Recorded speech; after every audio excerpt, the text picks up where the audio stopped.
Good morning and Assalamu alaikum, everyone. Thank you so much for joining us again for another great session that we have in store today for you, one of our monthly webinar series. So, today we are actually going to speak about expanding to Canada and unlocking the potential for Pakistani medical and dental exports. Recently, we've seen a massive 25% jump in exports, proving that the demand for Pakistani quality is there. And to truly scale in North America, manufacturing excellence must meet Health Canada compliance as well. So, on that note, we have called Andrew Parshad again, CEO of Quality Smart Solutions, to help us bridge that gap. And today you'll actually be learning about regulatory frameworks, essential certifications, and market entry strategies that you need to follow in order to enter successfully in the North American market. So without further ado, I'll pass it on to Andrew again. Thank you, Andrew, for doing this again for us and our Pakistani exporters. So over to you, Andrew. Looking forward to this session. All right. Thank you very much, Sahib, and welcome everyone to this session, the second session in our series of expanding into Canada. And today, as Sahib mentioned, we will be talking about the medical device regulatory pathway.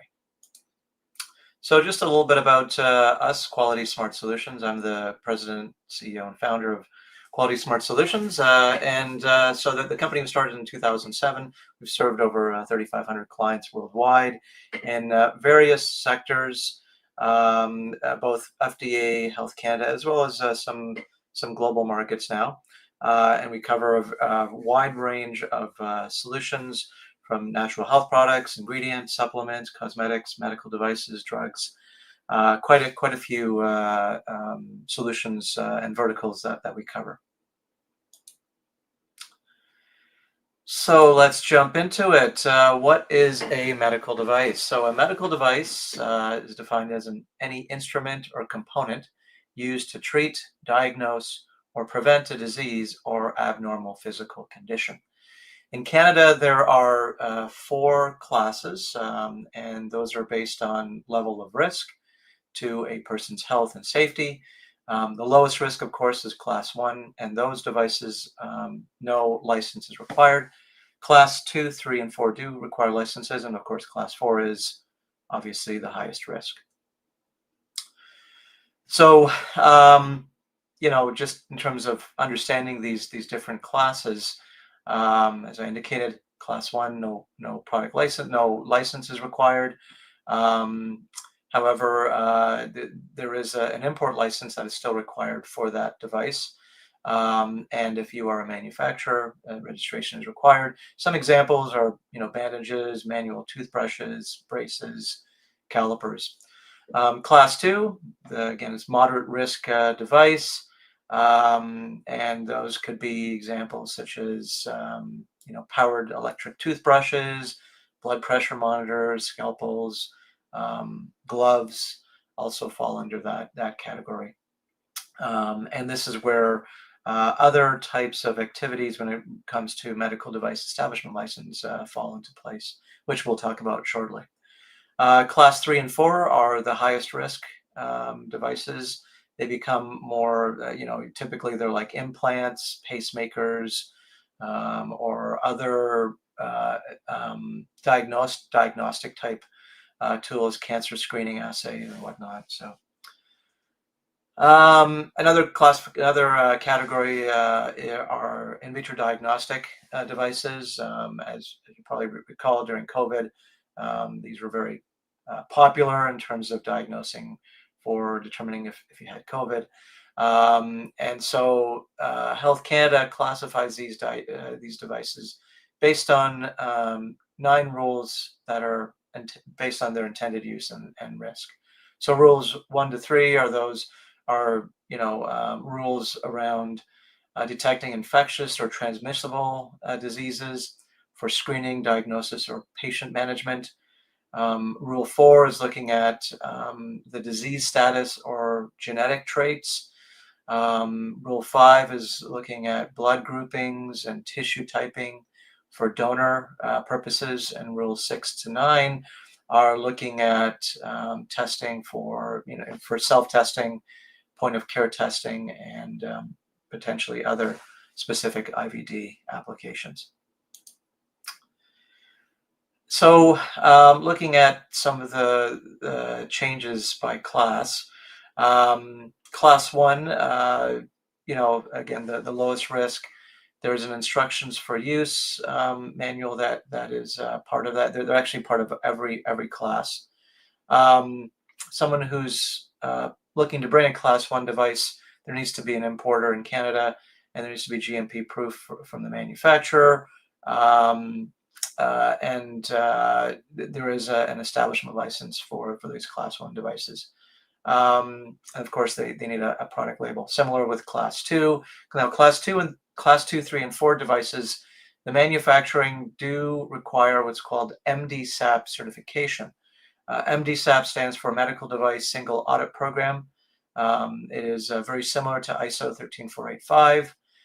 It is a step above that, and it is mandatory in not just Canada, but there are other countries that have adopted it as well, including Brazil, Australia, Japan, and in the United States, it is optional. In fact, in the United States, if you have MDSAP, the FDA downgrades the priority when it comes to inspection. So essentially, you would not likely be inspected by the FDA if you have MDSAP certification. So yeah, that's essentially those 4 classes. Of course, bilingual labels are mandatory. Bilingual in Canada is 2 languages, English and French. Both are treated equally as per Canadian law. So French is mandatory on your packaging, as well as your instructions for use that need to be bilingual. So when it comes to devices, there are 2 licenses that you need to be aware of. One is the Medical Device Establishment License. So that's required for all importers as well as distributors, and for class 1 devices, an MDEL is required. No MDSAP is required really for class 1 devices, but you do need to have a medical device establishment license. Now, the one license, like a medical device establishment license, has 3 different activities, which are manufacturing for class 1 devices, importing, and distribution. Now, the medical device establishment license, the MDEL, must be renewed every year before April 1st. Something to keep in mind too is that the license is not prorated. So what I mean by that is, if, for example, you obtain a license in, say, September of this year, you would have to pay that full government fee, which this year is 5,519 Canadian dollars. May be subject to a 25% fee reduction if you qualify as a small business, but that fee would have to be paid in full in, say, September.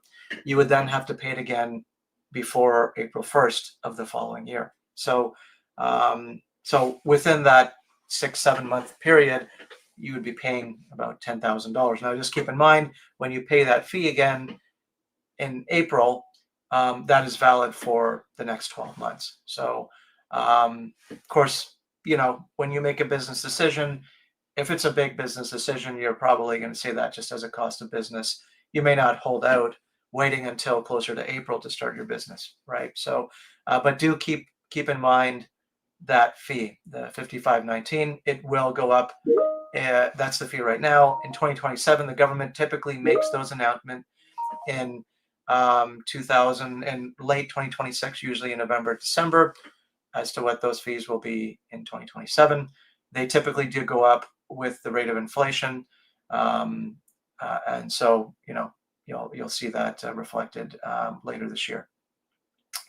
The other part is having a medical device license, as I talked about earlier. Those are required for class 2, 3, and 4 medical devices, and they apply to a specific device or a device family with the same intended use. So you could have one license, and that license covers the various other family members of that device. And those variations could include size, color, or the length. For example, gloves and catheters that may have different lengths of a catheter. A glove might be a medium, a large, a small. The manufacturer, as I mentioned, requires MDSAP certification. The instructions for use is required, and that's that manual. It has to be bilingual. And there needs to be supporting evidence, and that evidence will vary based on the class. That evidence may be clinical trials, for example. Now, there is an annual fee for the right to sell, which must be renewed before November 1st. And the current fee is 460 Canadian dollars. Again, that will go up with inflation every year. So this is kind of a summary of how the two, the MDEL and the MDL work together. The MDEL, the MDEL, as I call it, again, required for manufacturers of Class 1 devices, also required for importing and distribution. And so obviously manufacturers of Class 2 and higher devices require that MDL. And then importers require an MDEL to bring in those 4 classes of devices, Class 1 to 4. There's no exemption to that. So, and of course, those importers should always pre-check those devices are registered before they come into the country. The Canada Border Service Agency, CBSA, is very strict about this. You may have an MDEL to bring in the device, but they will check also, and they can check through the database. There's a public database to ensure that the device does have a medical device license, that Class 2 and up. If it doesn't, the device will be held up at the border. It will result in fines, like daily fines, costs to detain the product, and it may come to a point where if you don't have that medical device license, they will request to ship it back to the country of origin at your cost. So it's really important that all these things are well in advance of you shipping your medical device to Canada. So again, this is just a summary, and here's some timelines to keep in mind. Class 1 device, registering that manufacturing facility takes 120 days to get registered. Class 2, when we're looking at medical devices, the timeline has been, like 15 days is non-binding. So what I mean by non-binding is that the Canadian government, Health Canada, does not guarantee that it will take 15 days. So do not, bank on or expecting, that you will necessarily get it in 15 days. That is what Health Canada stated, but again, it could take longer. And so I would strongly advise you not make promises to your retailers or your buyers based on that number. You should make a much bigger buffer. I would say, again, you should plan these things many, many months in advance, getting the license, getting the MDEL, all of those things well in advance. Buffer, 6 months, on at least a Class 1 and 2. Class 3 devices, the timelines are a little bit longer, 75 to 90 days. Again, the more complex these devices are, the longer it does take for Health Canada to review. And that doesn't include, a consultant like us preparing that dossier. And again, that MDSAP is a key differentiator. And getting MDSAP certification for your manufacturing facility can take a long time, can take 6 to 9 or 12 months. And that'll really depend on the MDSAP certifier. So there are third-party agencies out there. There are a handful, there aren't a lot of them, that are recognized to actually certify for MDSAP. And that requires having procedures in place. It's basically following ISO 13485, and then having those procedures. They will conduct an audit of your facility before the MDSAP certification is ready. And they're really busy. They're always busy. So you really have to talk to them and plan for that well in advance. And that's aside from the Health Canada timelines. So your total time with MDSAP certification, as well as preparing the application, submitting it to Health Canada, then their timelines could be, over a year. So again, plan that well in advance. So what's your role in the device supply chain? That importer has to be a Canadian entity who acts as that importer of record for sale. They must list all the devices and the suppliers on their MDEL and ensure that all those class 2, 3, and 4 devices have a valid MDL. That means that it hasn't been revoked because the right to sell fee hasn't been paid or whatnot. So it has to be in good standing with Health Canada. A distributor is a party that sells medical devices in Canada that are already manufactured and licensed as well. Now, those distributors do not import devices. They could obtain both a distribution and an import license. And the distributor can be outside of Canada as well. It doesn't have to be a Canadian entity. So just some scenarios to consider.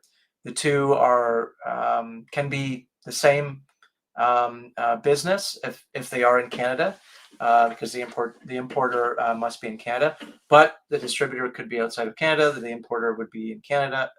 They could be separate entities working together.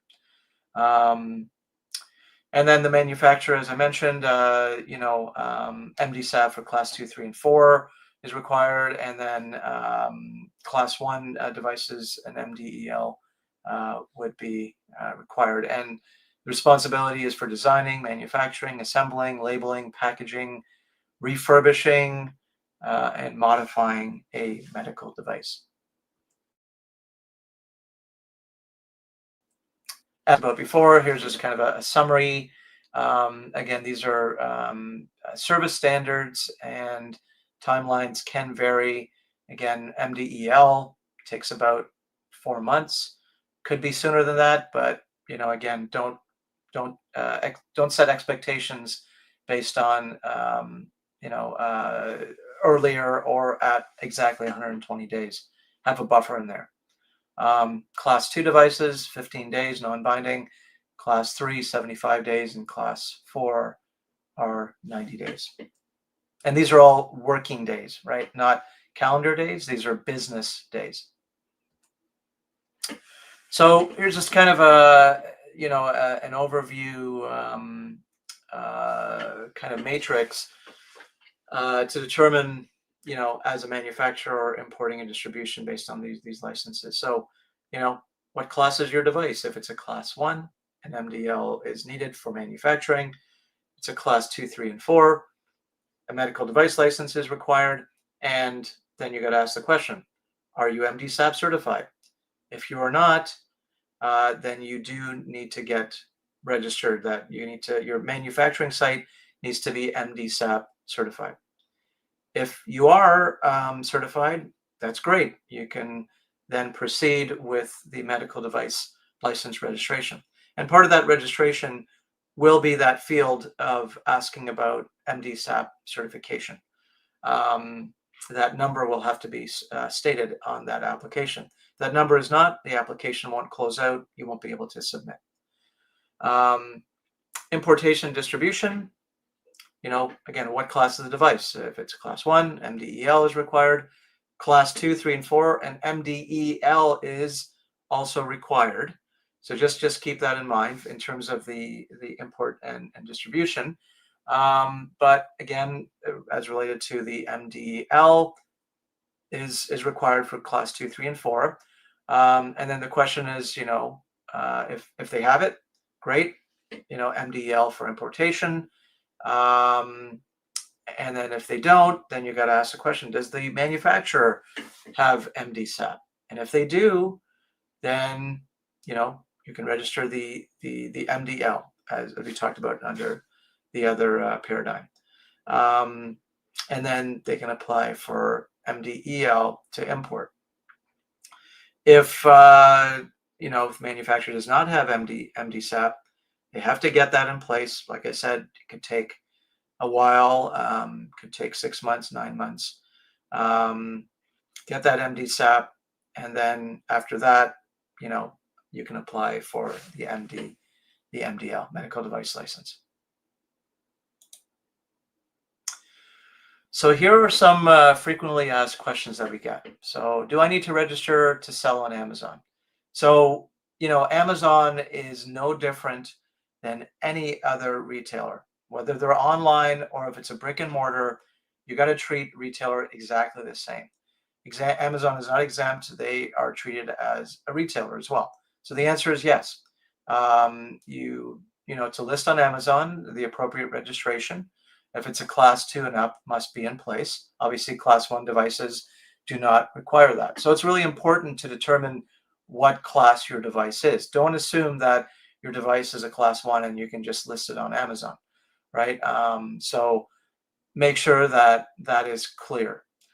Question number 2, can class 2 devices be registered with ISO 13485? So that was the old system in Canada.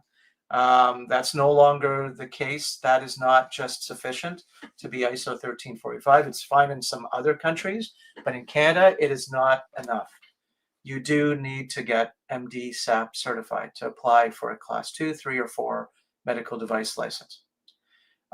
Question number 3, can I use a residential address for a medical device establishment license? The answer is yes. However, you have to be prepared for an audit. And that means Health Canada may come to your residence to audit you if you have an import or distribution license, or even manufacturing. And I would strongly advise that you not be manufacturing at home.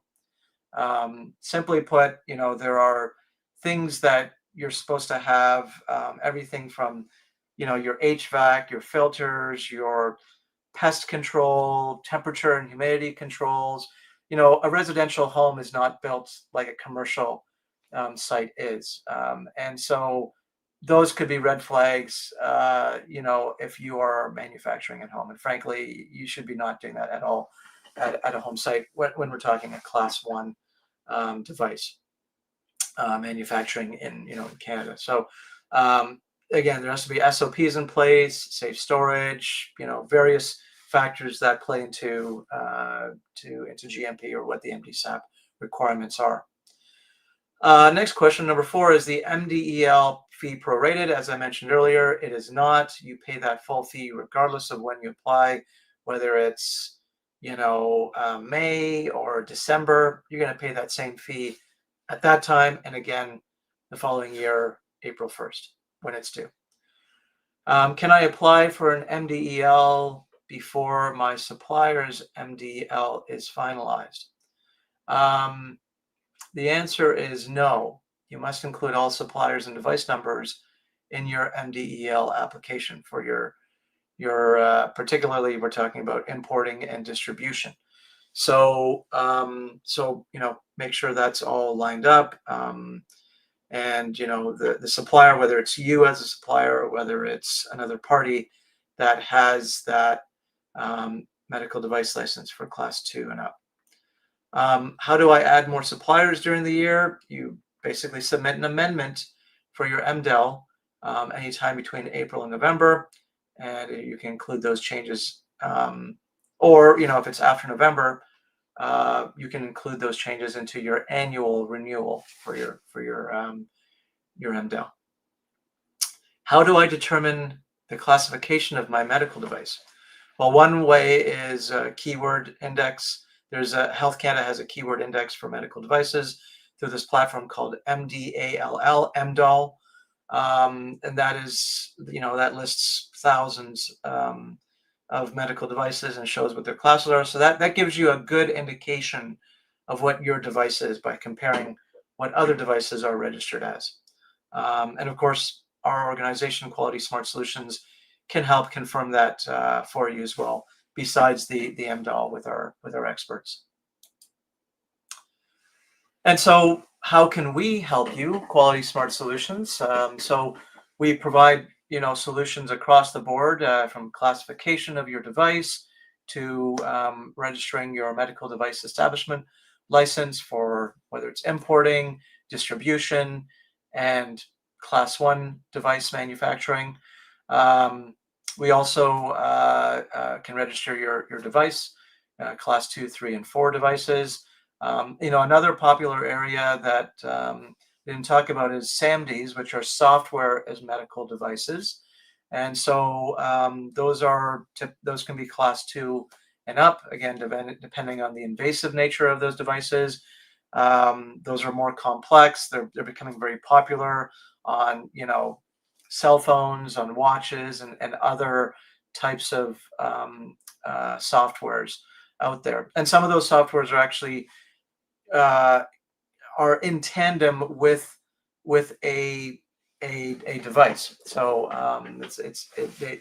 that's becoming very popular as well, especially with AI. Software as medical device is really the next frontier that we'll see in the coming years. So that's another category, which again falls under one of those classes. And of course, we also do the compliant label review, verification. We also prepare that instructions for use. It can be a very large manual, could be a couple of pages, could be 50 or 100 pages, really depends on the complexity of that device. So obviously higher class devices will typically have more robust and more pages to their IFU. And so that's a summary of medical devices and entering the Canadian market. And you can contact us here. Here's a QR code that take you right to our website. Contact us at info@qualitysmartsolutions.com. You can also visit our website. There is a form you can fill out on our website, and one of our sales team members will reach out to you. And in fact, Sandra, who will be joining onto this shortly on the Q&A stage, will be here as well. So thank you.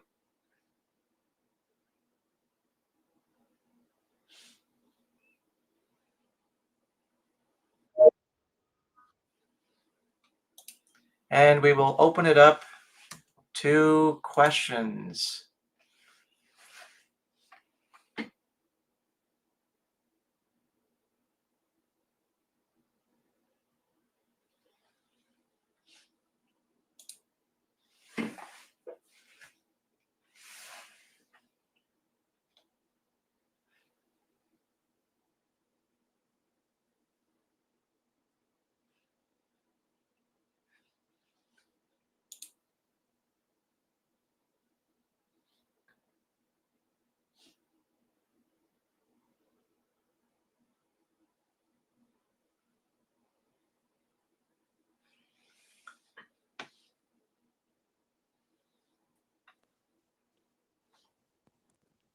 No questions?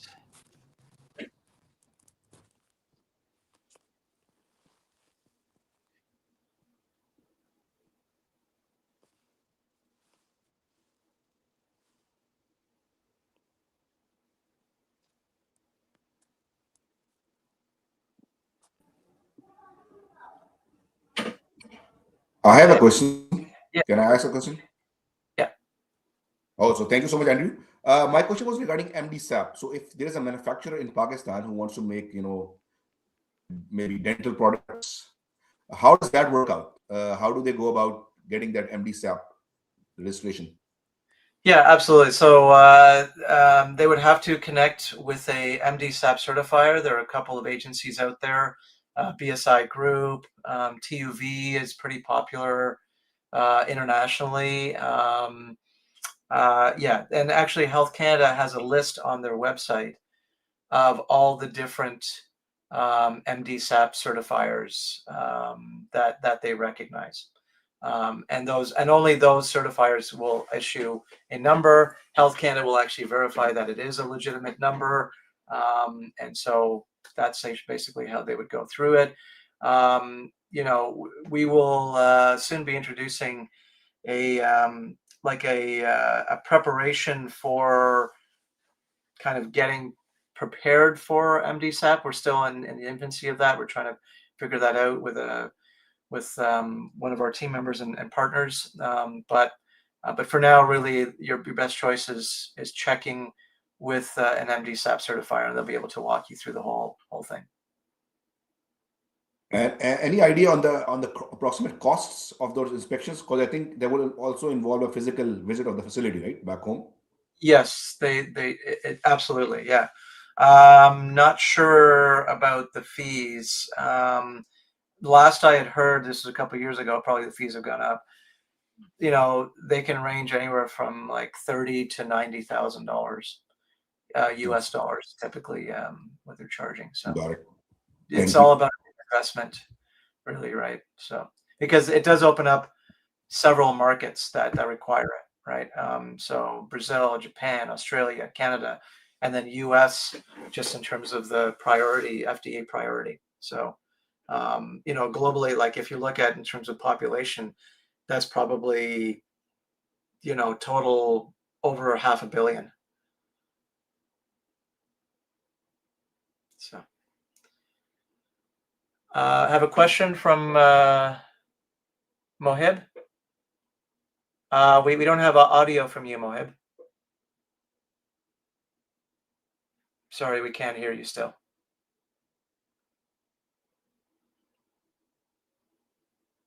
Are you able to write your message in the chat? If you can type it out.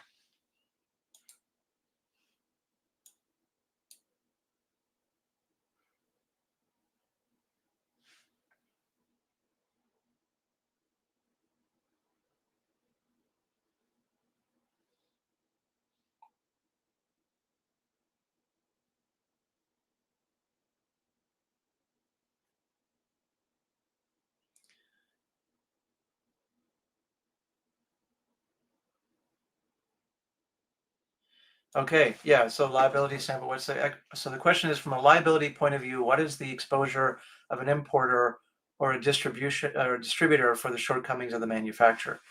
Yeah, so this is where this is where the obviously the device has to be registered, and it is the responsibility of that importer or distributor to ensure that they do stay in good standings, because Health Canada will do that inspection or an audit potentially of that distributor or importer. So there is definitely a liability, because it is a licensable activity. It is an establishment license, and so they are taking that responsibility to make sure that they are following that, right? Obviously, MD-SAP adds that layer of liability mitigation. So yeah, that is something that's it's a good question, and it is their responsibility. So whoever holds that license, they should be aware that it's not just a ticket to bring in the products. They are responsible for recall reporting. If there's adverse event reactions, quality complaints, they are supposed to investigate all of those. And yeah, if there's a recall, they got to report that back to Health Canada. What's the quantity that was shipped into Canada? And same with the distributor. Where was it all distributed? What's the number of units? How many of them can be brought back? All those numbers would be reported back to Health Canada, and then corrective action, preventative actions working in conjunction with that manufacturer to get a resolution to satisfy Health Canada. So it is absolutely a very important, crucial role and needs to be taken seriously.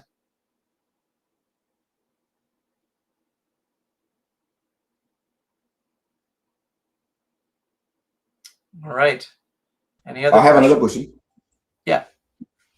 Okay, so when you consider like devices for beauty devices like aesthetics, tweezers and stuff like that, do they also come in this classification of class 1 to 4? And what about dental devices? So is this classification for all dental, medical, beauty, everything? Beauty devices like tweezers and whatnot are typically not medical devices. Those are consumer products. When you start getting like tattoo removals, I believe those fall under devices. I don't know, Gautami or Sandra, your thoughts on that? Sorry, you guys are on mute if you are talking. I'll jump in. Hi. Definitely something like a tweezer on a beauty device, because it's not that definition of a medical device. It's not curing or mitigating anything. So those are consumer devices. Once you get into beauty devices that cure something, so microdermabrasion, laser, facial things, red light therapy, they are increasing collagen, getting down into the derm layer of your skin. Those become medical devices because they are treating kind of things that are happening in your face and anti-aging and things like that. Dental devices, for the most part, are considered medical devices. There's not a lot in the dental field that is not considered medical devices because, again, most of them are used to treat something. So your toothbrush, whereas you think, oh, it's a consumer device because I'm just brushing my teeth, realistically, it's taking bacteria away from your gum, it's cleansing your teeth, it's removing plaque. So it's falls under the definition of a medical device. So hope that helps. Yeah, perfect. And for all of this, the Health Canada database is the one that you need to check, right? For all of these. The MDALL is a database of every class 2, 3, and 4 item that has ever been registered with Health Canada. So that's a great one if you are kind of determining whether your device is a class 2 or 3. The downfall in the MDALL is that it does not list class 1 devices, which is where you can kind of double check on the keyword index. And that link was also in there. That's also a great tool. So sometimes you can check that and verify that things are in a class 1. Also, like on the sheet said, you can contact us and we can let you know. Got it.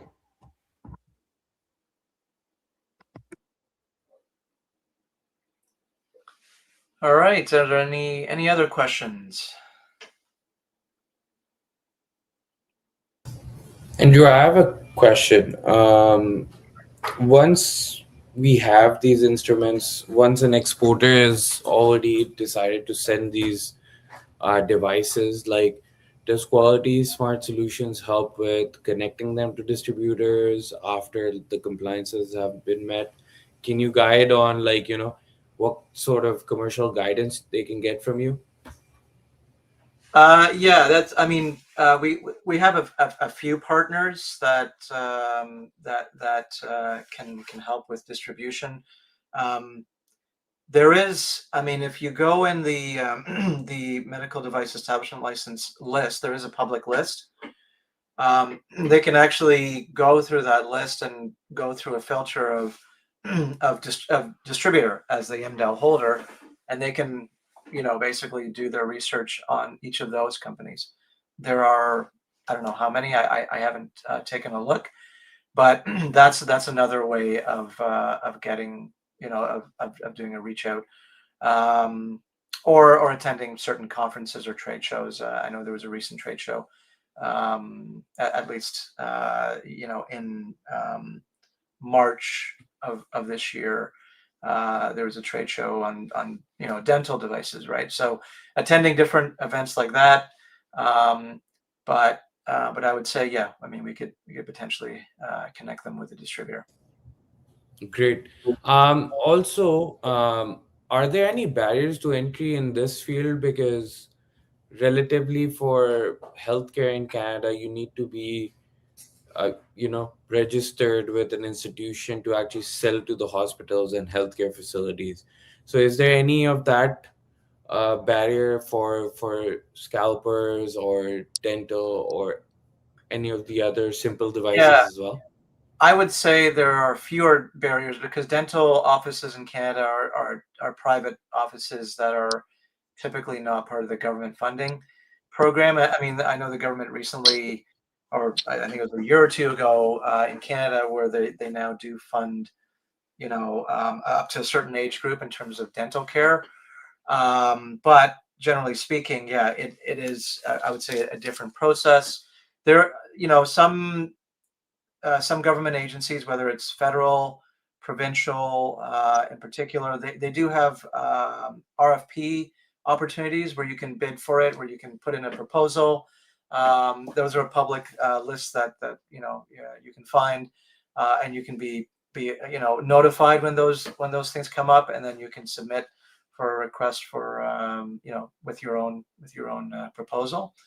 But yeah, I would say fewer hurdles. I mean, at the end of the day, like I think if you're like you either find a dental specific distributor who kind of goes that way, or I mean, there is a grassroots kind of approach too, where you kind of approach all these dental clinics, whatever mail outs or however you would do it as an outbound kind of reach, and let them know about your devices. I don't know about that side really in terms of the commercial aspect of how do dentists get there. Do they buy it all from distributors, or do they buy it direct from suppliers? But that's something that you'd have to do a little bit more research on.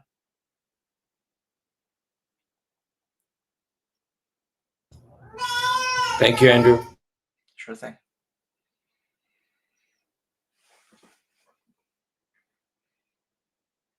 All right. All right. I think if there are no more questions, we can conclude the talk for today. It's really a pleasure, Andrew, having you again, and the whole Quality Smart team. On behalf of the consulate, we are very grateful to you. You have been very kind and always very helpful, and you are always the expert on this domain and the whole team. So thank you once again for this wonderful session. And we will be looking for the recording so we can send it out to all our exporters, and this will serve as an invaluable resource for them whenever they think about exporting any kind of medical devices to Canada. So thank you so much. Have a good day. All right. Thank you, Alkash. Thank you, Andrew. Thank you, Thanks, everyone. team. Bye bye.